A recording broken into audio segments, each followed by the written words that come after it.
Hello and welcome back to the Shoogly shed. It's been a wee while and I do apologise for the lack of updates.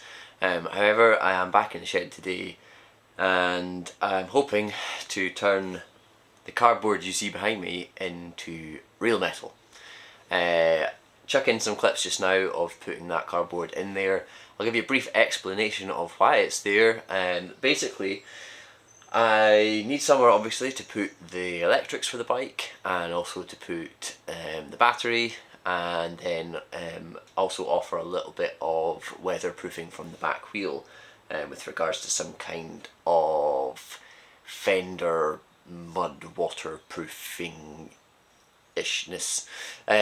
Basically the electrics are probably going to go in this sort of rear triangle section here. I'm going to have side panels, yes, controversial maybe, but side panels to me on a bike like this are important because I think it offers a visual balance. We've got such a big block like this and such a hefty tank, and just the whole bike has got quite a lot of chunk and muscle to it. I do get the Cafe Racer vibe of that kind of see-through triangle here and the cleanness and the lightness that that provides, but I don't think this bike really suits that, and bigger bikes like this need that weight in this section to balance the whole look, is my personal opinion. So I will be going for side panels. I've not decided yet whether or not these are going to be steel or aluminium. I would quite like to make them out of aluminium because I do have some that would work really well, and I do also want to start a foray into aluminium welding with my TIG welder, so that's perhaps another project to have a look at with that. But that aside, today gonna get this out of the way and try and make the cardboard inserts here and possibly the battery box out of sheet metal and get it all tacked into place. Alright, so let's just get this side panel out of the way for the time being. This conveniently is the box that the battery came in, and the battery fits quite snugly into it, so it's a perfect template. What I'm going to do is split this down the edges in order to make a net for the shape, mark it out on steel, cut it out, reshape it, and then hopefully that'll have a wee battery box. We've got a little base to go in here for the battery box to sit on, and then obviously this back section here to infill all this, which will hopefully also provide a base on which to attach my electrical components.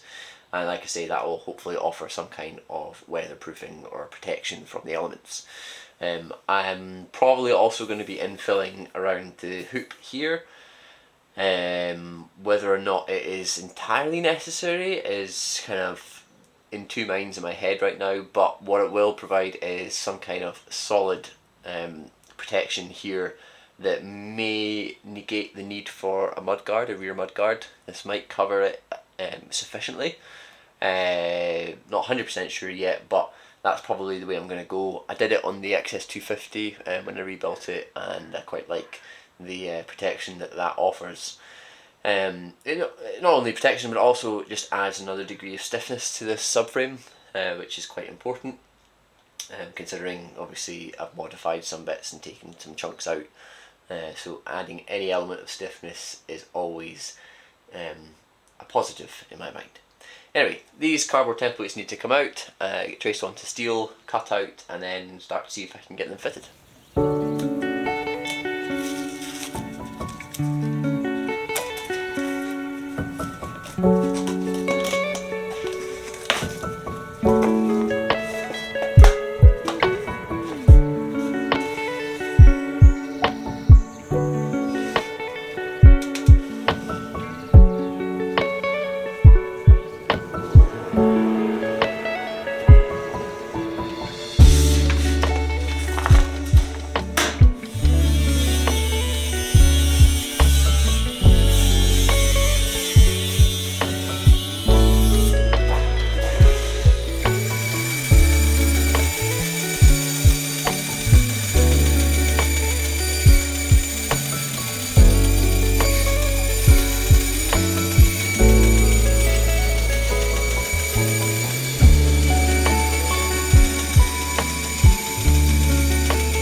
so as you just saw there, I got around to welding my little battery box up.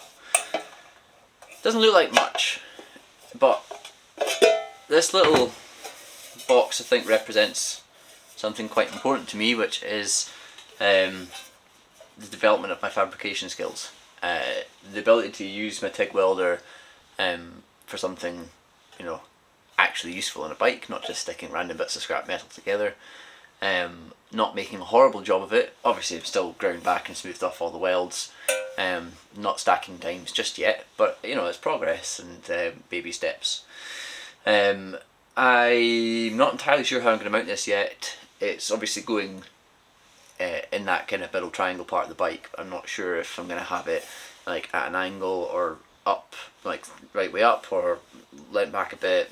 Depends how I want to kind of position all the other electrical componentry, but that is the battery box finished and ready to be put into the bike wherever I so desire.